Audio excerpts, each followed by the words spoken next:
Bermukun gitar. Start dulu. Angkat seorang. Terima kasih. Saya tengah bertanda. Macam ni ke? Macam ni lah. Macam ni. Macam mana menawar? Kalau orang Sarawak cakap menopeng. Menopeng. Menopeng boleh, bertandak boleh. Macam ni. Macam ni. Saya dah keliru dah cakap bahasa Sarawak, aku bahasa Semenanjung. Boleh lah? Dah cukup. Cukup. Ini bukan apa. Nanti adanya program bermukun. Bermukun. Jadi hari ini kita bersama dengan 3 tamu, tapi terlebih dahulu silakanlah kita punya bos-bos ni. Banyak kita nak bercerita ni. Ini berkaitan dengan program bermukun. Mukun ni asalnya dari Sarawak ni. Ya, betul. Jadi kalau kita boleh imbas kembalilah, saya sebagai orang Sarawak, kita dah tengok tradisi bermukun ni sejak daripada kecil lagi. Tapi yang menariknya, tradisi bermukun ni bukan sahaja di Sarawak tau, tapi ada di Brunei dan juga negara jiran kita di Kalimantan, Indonesia. Jadi nak ketahui lebih lanjut lagi, kita kenal dulu bos-bos kita sebelah ni. Ya, silakan menawar. Hari ini kita bersama dengan 3 tetamu. Saya kenalkan terlebih dahulu pengarah bahagian program radio Saiful Zaman Yusof, dan juga di sebelah pengarah penyiaran Sarawak Wan Azhan Wan Hamad, dan juga penerbit bermukun se-Borneo Feruzilah Haji Muhammad. Assalamualaikum, selamat pagi. Salam. Pagi-pagi ni macam tu dulu Tapi itulah mungkin ramai yang tak tahu. Saya daripada Sabah pun saya kali pertama dengar bermukun ni. Jadi inilah ruang platform terbaik. Jadi kita nak perkenalkan kepada anda kebudayaan kesenian daripada Sarawak ni. Apa sebenarnya dimaksud bermukun ni? Apa aspek yang utama dalam bermukun ni? Kita nak perkenalkan kepada rakyat Malaysia. Jadi sebenarnya bermukun ni kalau alat daripada segi alat muzik lah, memang bergendang lah. Dan ianya boleh diselitkan dengan elemen, contohnya macam violin, akordion, gambus. Dan di Sabah pun ada sebenarnya. Ada tim bermukun di Sabah. Di Sabah pun ada. Jadi yang kita nak bawa ni adalah memang bermukun daripada Sarawak lah. Memang yang original lah katakan. Yang original daripada Sarawak. Jadi kita nak bawa daripada Brunei dan juga Indonesia, dan kita juga ada daripada rakan-rakan kita pada Labuan dan juga Sabah lah yang akan betul serta dalam bermukun se-Borneo. Itulah, ini berkaitan dengan program bermukun se-Borneo 2024. Jadi kita boleh terangkan terlebih lanjutlah apa sebenarnya program bermukun se-Borneo 2024 ni. Okey, Assalamualaikum dan juga salam Malaysia Madani. Jadi apa yang penerbit saudara Yus pertontonkan tadi itu adalah antara gerak tari yang asas saja untuk bermukun se-Borneo 2024. Jadi bermukun tu sendiri kita kena fahamkan, iaitu dia bertanda. Kita dalam memartabatkan seni budaya kita, dia ada beberapa elemen, tarian, dia ada puisi dan juga dia ada bergendang. Jadi asas kepada bermukun ni ialah gendang. Gendang tu akan menggerakkan tarian dan juga puisi yang akan ditonjolkan. Dan untuk pada tahun ini kita menjadi host penyiar untuk bermukun se-Borneo ni. Kalau sebelum ini pada tahun lepas pada saudara Azhan ialah di Pontianak. Indonesia. Jadi tahun ini Malaysia menjadi host dan menerusi ATM Sarawak. Dan juga bermukun se-Borneo ini, kalau untuk ATM ialah ATM Sarawak, Labuan dan juga Sabah. Jadi kemudian kita diikuti oleh RRI, Radio Republik Indonesia, dan juga Radio Television Brunei. Jadi tujuan bermukun pada tahun ini ialah untuk kita menyatu padukan ataupun kita nak mempereratkan hubungan antara 3 negara ini. Jadi bermukun se-Borneo kita adakan di Kuching, Sarawak pada tahun ini.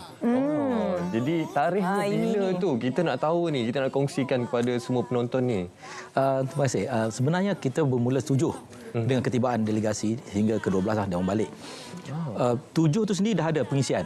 Mula pada petang kita ada santai bersama dengan ketua-ketua delegasi, dan pada malam itu sebagai tuan rumah kita akan menyambut mereka dengan satu majlis untuk merapatkan kita sesama serumpun ini.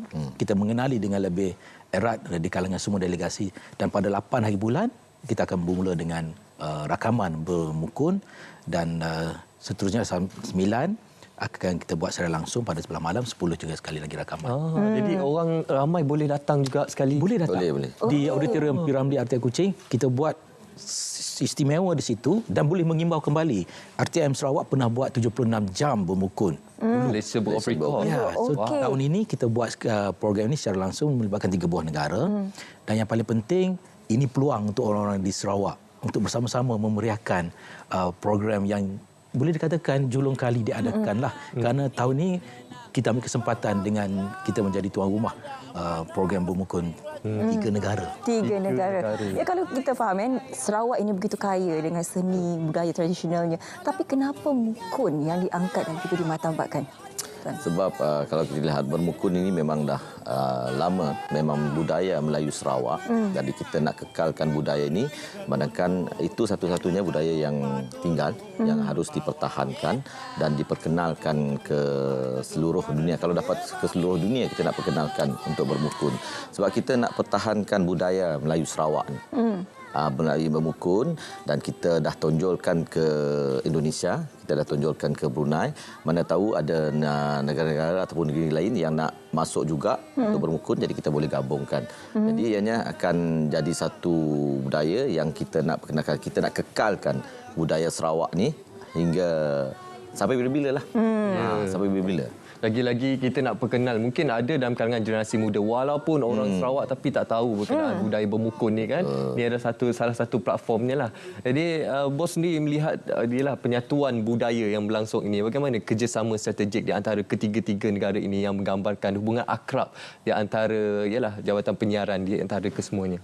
Jadi sebelum itu, ini ialah antara tradisi budaya yang kita tidak boleh lupakan. Jadi bagaimana kita nak menanamkan semangat ini kepada generasi baru ialah dengan kita mewujudkan, kita mengadakan program sebegini. Dan kemudian antara 3 negara itu juga, bila kita terbitkan program sebegini, dia dapat disebarluaskan supaya generasi baru dapat mengetahui inilah tradisi yang sedia ada. Tidaklah kita apabila berada di zaman pada hari ini, kita melupakan tradisi yang telah kita ada dan kita cipta. Dan itu ialah warisan kita, seni dan budaya. Dan bila kita laksanakan sini, keakraban, kita memartabatkan seni budaya, silang budaya itu sendiri antara 3 negara, antara serumpunnya kita di sini, maka mempereratkan dan juga perpaduan antara 3 negara, 3 budaya dan juga 3 stesen penyiaran. Ya, selaku tuan rumah untuk kali ini, pastinya kita ingin tampilkan sesuatu yang lebih menarik lain daripada yang lain. Jadi dari segi persiapan dan juga persediaannya bagaimana? Sebenarnya persiapan kami di RTM Sarawak ni telah pun bermula sejak awal tahun. Malah sebelum itu lagi. Bila kita mendapat mandat pada tahun lepas susulan daripada mesyuarat yang telah pernah diadakan di Pontianak, kita dapat mandat itu, kita dah buat persiapan awal. Jadi bila hari dah semakin mendatang, kita nak menyemarakkan lagi. So daripada susulan itu, pelbagai siri pera bermukun telah pun kita adakan di lapangan. Di mana saja ada program-program besar, seperti mana yang berlaku di Kuching 2-3 hari lepas, ada festival di tebingan sungai, kita masuk ke situ. Kita isi platform yang ada. Jadi ini kita nak menunjukkan bahawa kita bersungguh-sungguh dalam persembahkan program yang akan berlangsung pada minggu depan ini. Sebenarnya usia bermukun, program yang telah pun dipersetujui 3 buah negara ini, telah pun berusia 24 tahun pada tahun ini. Jadi kita membawa satu kelainan. RTM Sarawak terpanggil bukan sahaja untuk pengisian bermukun, tetapi kita mempunyai satu lagi tanggungjawab sosial kita kepada kerajaan Sarawak. Jadi ini peluang untuk kita promosikan juga tempat-tempat menarik, pelancongan yang ada di Sarawak. Pengisiannya bukan hanya bermukun semata-mata, kita juga membawa delegasi terutama sekali daripada Republik Indonesia dan juga negara Brunei Darussalam ke tempat-tempat yang menarik yang ada di sekitar Kuching terutama sekali. Ini peranan ataupun tanggungjawab sosial kita kepada kerajaan Sarawak lah. Kita tanya penerbit kita macam berdebar dah menunggu nak hujung minggu ni. Apa kelainan yang dijanjikan secara ringkasnya? InsyaAllah kelainan yang akan kita bawakan adalah siaran langsung lah. Yang akan kita bawa pada 9 November. Sebab ini siaran langsung ini melibatkan 3 buah negara. Malaysia, Brunei juga Indonesia adalah kali pertama kita laksanakan untuk siaran langsung yang akan disiarkan di Radio Star FM, Facebook Star FM dan juga RTM Klik lah. Ini yang kelainan yang kita bawa, dan kita nak jemput jugalah kelainan yang lain. Kita buka kepada orang ramai untuk hadir bersama-sama untuk memeriahkan lagi bermukun Sebonyo lah. Dan kita pun nak mengucapkan ribuan terima kasih jugalah kepada kerajaan di Sarawak dan juga rakan-rakan strategik yang membantu untuk menjayakan bermukun Sebonyo. InsyaAllah. Bos sendiri akan turun ke Kuching Kuching nanti? Ya, kita akan turun ke Kuching. Jadi kita nyeruk untuk beramai-ramai datang ke Auditorium Ramli ATM Sarawak. Apa? Pandai jago. Kita juga ya tak? Betul. Jadi kita juga mengucapkan selamat datang kepada rakan-rakan kita RTB dan juga RRI ke ATM ke Kuching Sarawak, dan bersama-sama kita mengenali antara satu sama lain dan juga bersama-sama kita memartabatkan seni budaya kita yang InsyaAllah. Baik. Terima kasih kerana sudi bersama dengan kami hari ini. Sama-sama jangan lupa mengenai program Bermukun Seborneo 2024. Yang di Sabah juga jangan lupa datang ke Sarawak. Okey, ini saja kesempatan yang kita ada untuk Siaran Samak Pagi Malaysia pada hari ini. Terima kasih kepada ketiga-tiga tetamu kita pada hari ini untuk kita bicara berkenaan program Bermukun. Sehingga jumpa lagi. Assalamualaikum dan salam Malaysia Madani. Bye.